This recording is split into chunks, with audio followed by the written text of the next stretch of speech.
Hi అండి, ఎలా ఉన్నారు అందరూ? ఈరోజు ఎగ్ పులావ్ చేస్తున్నాను. ఎగ్స్ తీసుకొని అందులో కొంచెం కల్లుప్పు వేసి ఎగ్స్ మునిగేంత వరకు వాటర్ పోసేసేయండి. గ్యాస్ ఆన్ చేసి గ్యాస్ మీద పెట్టేస్తే అవి ఉడికేలోపు మనం మిగతాది చేసుకోవచ్చు. రైస్ కడిగేసి పక్కన పెట్టేసేయండి. మనం రెగ్యులర్గా వాడే రైసే, బాస్మతి బియ్యంతో కూడా చేసుకోవచ్చు.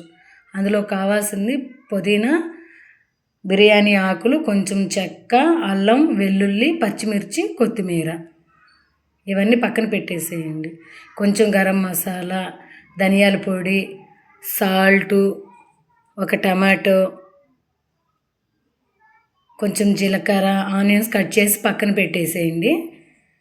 ఇంకొంచెం కారం, టమాటా మనం పీసెస్గా కట్ చేసుకొని మిక్సీ పట్టేసేయండి మెత్తగా పేస్ట్ లాగా. అది పేస్ట్ లాగా మిక్సీ పట్టిన తర్వాత పక్కన పెట్టేసి అదే మిక్సీ జార్లో కొంచెం కొత్తిమీర, ఇంకొంచెం పుదీనా, అల్లం, వెల్లుల్లి, పచ్చిమిర్చి ఇవన్నీ వేసి కొంచెం వాటర్ వేసేయండి. నేను వాటరు ఇందులో యాడ్ చేయలేదు అనుకుంటా, మర్చిపోయాను. మెత్తగా పేస్ట్ లాగా పట్టేసేయండి. అది కూడా అదొక గిన్నెలో తీసుకొని పక్కన పెట్టేసేయండి. గ్యాస్ ఆన్ చేసి ఒక గిన్నె పెట్టేసేయండి.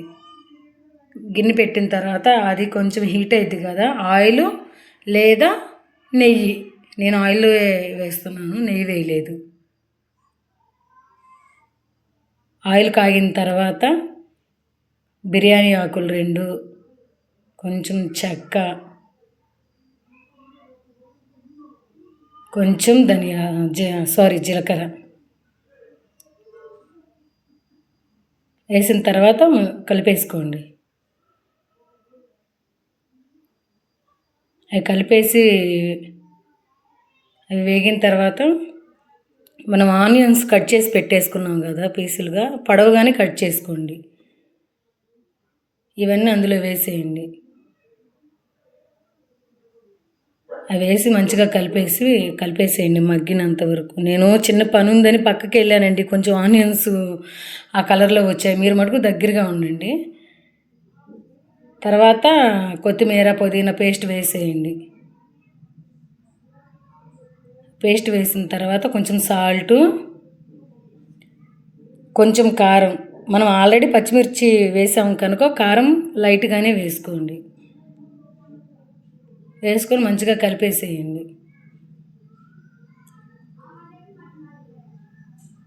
తర్వాత కొంచెం ధనియాల పొడి, ఇంకొంచెం గరం మసాలా అన్నీ వేసుకున్న తర్వాత కలిపేసేయండి. కలిపేసిన తర్వాత మనకి కొంతసేపు అయిన తర్వాత ఆయిల్ బయటకు వస్తూ ఉంటుంది. తర్వాత ఎగ్స్ కూడా నేను ఉడికేసి అయిపోయింది. ఇంక నేను పొట్టు తీసేసి పక్కన పెట్టేశాను. ఆ నెక్స్ట్ ఆయిల్ అంతా అది అలా పైకి వస్తూ ఉన్నప్పుడు మనం టమాటా పేస్ట్ పట్టేసాం కదా, టమాటా పేస్ట్ ఇందులో వేసేయండి. ఇంకా ఇందులో వేసిన తర్వాత కలిపేసేయండి. మొత్తం కలిపేసి అయిపోయిన తర్వాత మనం ముందుగా బియ్యం నానపెట్టేసుకొని ఉన్నాం కదా, అవి నీళ్ళన్నీ వంపేసేయండి. వంపేసిన తర్వాత బియ్యం ఇందులో వేసేయండి. 1 గ్లాస్ బియ్యం నేను తీసుకున్నాను, 2 గ్లాసులు వాటర్ పోస్తున్నా. అదే బాస్మతి బియ్యం అనుకో, 1 గ్లాస్ బియ్యానికి 1.5 పోసేయండి వాటరు. నేను ఫాస్ట్గా అయిపోవాలని చెప్పి ఇంట్లో మనం రెగ్యులర్గా వాడే బియ్యమే, లేదు అనుకుంటే బాస్మతి బియ్యం తెచ్చుకొని కూడా చేసుకోండి. బాస్మతి బియ్యం చేసుకుంటే ఇంకా మంచిగా ఉంటుంది. తర్వాత వాటర్ పోసేసి కలిపేసి మూత పెట్టేసి వదిలేసేయండి. అలా చూసాం కదా మనం, అట్లాగా నీళ్ళ వాటర్ అన్నీ అయిపోయి ఇంకా అన్నం బియ్యం అంతా ఇంకా అన్నంలాగా రెడీ అయిపోయింది. అప్పుడు మనం ఎగ్స్ బాయిల్ చేసుకున్నాం కదా అందులో వేసేయండి. అందులో వేసిన తర్వాత మళ్ళీ మూత పెట్టేసేయండి. ఇంకా ఇదంతా చిన్న మంటే పెట్టుకోవాలండి, పెద్ద మంట వద్దు, అడుగు మాడిపోయిద్ది. మళ్ళీ తర్వాత మూత తీసి చూడండి